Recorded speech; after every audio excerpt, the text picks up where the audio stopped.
Assalamualaikum warahmatullahi wabarakatuh. Perkenalkan saya Nia Febriani, nomor NPM 102200039. Di sini saya akan membuat video UTS tentang Marifatul Quran. Al-Quran adalah kalamullah, firman Allah Ta'ala. Ia bukanlah kata-kata manusia, bukan pula kata-kata jin, syaitan, atau malaikat. Ia sama sekali bukan berasal dari pikiran makhluk, bukan syair, bukan sihir, bukan pula produk kontemplasi atau hasil pemikiran filsafat manusia. Menurut Miftah Faridi, banyak Al-Quran yang berhubungan dengan ilmu pengetahuan dapat meyakinkan kita bahwa Al-Quran adalah firman Allah. Tidak mungkin ciptaan manusia, apalagi ciptaan Nabi Muhammad SAW yang ummi, tidak pandai menulis dan membaca, yang hidup pada awal abad ke-6 Masehi 571 sampai 632 Masehi. Berbagai kabar gaib tentang masa lampau, tentang kekuasaan di Mesir, negeri Saba, Samud, Yusuf, Sulaiman, Daud, Adam, Musa, dan lain-lain. Dan masa depan pun menjadi bukti kemukjizatan Al-Quran. Sementara itu, jika diperhatikan cakupan materinya, nampaklah bahwa Al-Quran itu mencakup seluruh aspek kehidupan. Masalah akidah, ibadah, hukum, kemasyarakatan, etika, normal, dan politik terdapat di dalam Al-Quran. Al-Quran diturunkan kepada Nabi Muhammad SAW dengan berbagai cara. Yang pertama adalah berupa impian yang baik waktu beliau tidur. Kadang-kadang wahyu itu dibawa oleh malaikat Jibril dengan menyerupai bentuk manusia laki-laki, lalu menyampaikan kepada perkataan firman Allah kepada beliau. Yang kedua, kadang-kadang malaikat pembawa wahyu itu menampakkan dirinya dalam bentuk yang asli, bentuk malaikat, lalu mewahyukan firman Allah kepada beliau. Yang ketiga, kadang-kadang wahyu itu merupakan bunyi genta, ialah cara yang paling barat dirasakan beliau.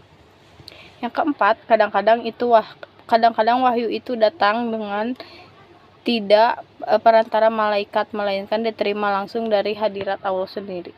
Al-Quran ditulis dalam mushaf-mushaf yang disampaikan kepada kita secara mutawir, diriwayatkan oleh banyak orang, sehingga terpelihara keasliannya. Berikut ini sekilas sejarah pemeliharaan Al-Quran sejak masa Nabi hingga pembukuannya seperti sekarang.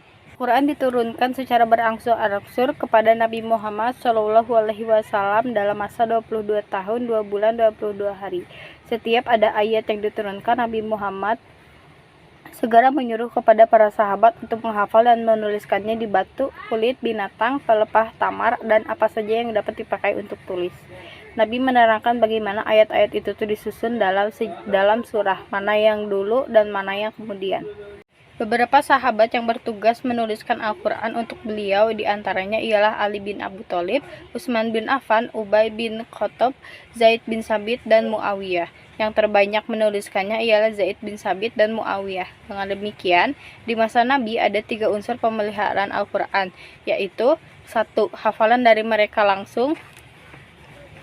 Yang kedua adalah naskah-naskah yang ditulis oleh Nabi. Yang ketiga adalah naskah-naskah yang ditulis oleh mereka yang pandai menulis dan membaca untuk mereka masing-masing.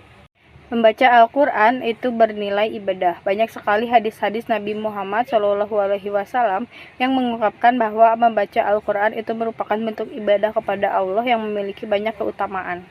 Nama-nama Al-Quran. Allah Ta'ala menyebutkan Al-Quran dengan berbagai nama dan sifat. Di antaranya adalah pertama, Alkitab, kitab atau buku. Al-Quran disebut Alkitab sebagai isyarat bahwa Al-Quran harus ditulis, karena itu Nabi Muhammad SAW memerintah para sahabat menulis ayat-ayat Al-Quran. Kedua, Al-Huda, petunjuk. Nama atau sifat ini diantaranya tercantum dalam ayat Al-Quran. Surat Al-Baqarah juga tercantum dalam firman Allah Ta'ala. Yang ketiga, Al-Furqan atau pembeda. Al-Quran disebut dengan Al-Furqan karena Al-Quran itu pembeda yang hak dan yang batil, antara petunjuk dan kesehatan, dan berbeda dengan kitab-kitab yang diturunkan sebelumnya. Kitab-kitab yang sebelumnya diturunkan hanya untuk suatu umat di masa itu, tetapi Al-Quran diturunkan untuk seluruh umat manusia di masa Nabi Muhammad SAW, dan seterusnya sampai hari kiamat. Karena nabi-nabi sebelum Nabi Muhammad SAW hanya diutus untuk kaumnya, sedangkan Nabi Muhammad SAW diutus untuk seluruh manusia di segala masa dan di semua tempat. Keempat, Ar-Rahmah atau rahmat. Al-Quran disebut Ar-Rahmah karena Al-Quran merupakan karunia bagi orang-orang yang meyakini dan melaksanakan petunjuk-petunjuknya.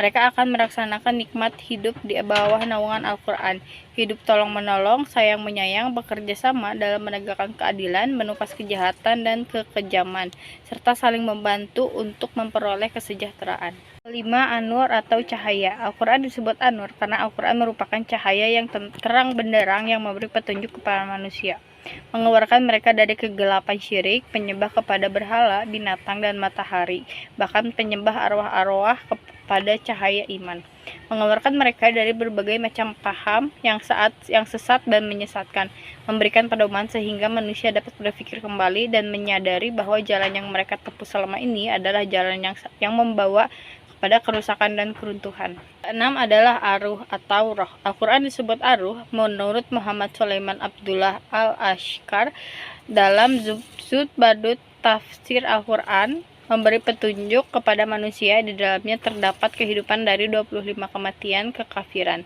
Dalam tafsir Jalalain disebut kata Ruhan, dia adalah Al-Quran yang dengannya hidup kalbu-kalbu manusia. Yang ketujuh adalah Asyifa atau obat. Al-Quran disebut Asyifa karena di dalam Al-Quran terdapat obat bagi segala penyakit, keraguan, kemusyrikan, kemunafikan, syahwat, dan syubhat, termasuk pula dalam semua penyakit jiwa yang mengganggu ketentraman manusia, seperti putus harapan, lemah pendirian, mempertaruhkan hawa nafsu, menyembunyikan rasa hasad dan dengki terhadap manusia, perasaan takut dan pengecut, mencintai kebatilan dan kejahatan, serta membenci kebenaran dan keadilan. Adalah Al-Haq atau kebenaran. Al-Quran disebut Al-Haq karena Al-Quran mengandung kebenaran yang tidak ada keraguan sama sekali di dalamnya. Al-Quran mengungkapkan bahwa bukti-bukti keesaan Allah dan kerasulan Muhammad SAW mengurangi tentang Rasulullah zaman dahulu, dan dakwah mereka di dalamnya terkandung pedoman-pedoman hidup bagi manusia untuk memperoleh kesejahteraan duniawi dan kebahagiaan akhirat. 9 adalah Al-Bayan atau penjelasan.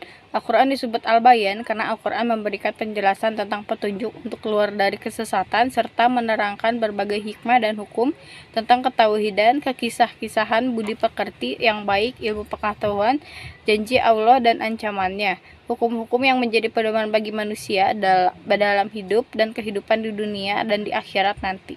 Yang ke-10 adalah Al-Mau'izah atau pelajaran. Al-Quran disebut Al-Mau'izah karena Al-Quran mengandung pelajaran-pelajaran yang indah yang dapat memperbaiki akhlak dan amal perbuatan manusia. Di dalamnya disebut tentang balas-balasan amal yang disampaikan dengan tartib, mendorong atau memotivasi untuk mencintai kebaikan, dan tartib menimbulkan perasaan takut. Yang ke-11 adalah Al-Zikir atau pemberi peringatan. Al-Quran disebut Al-Zikir karena Al-Quran merupakan peringatan tentang berbagai permasalahan, juga merupakan dalil-dalil yang jelas yang di dalamnya terdapat pelajaran bagi orang-orang yang ingin mengambil pelajaran.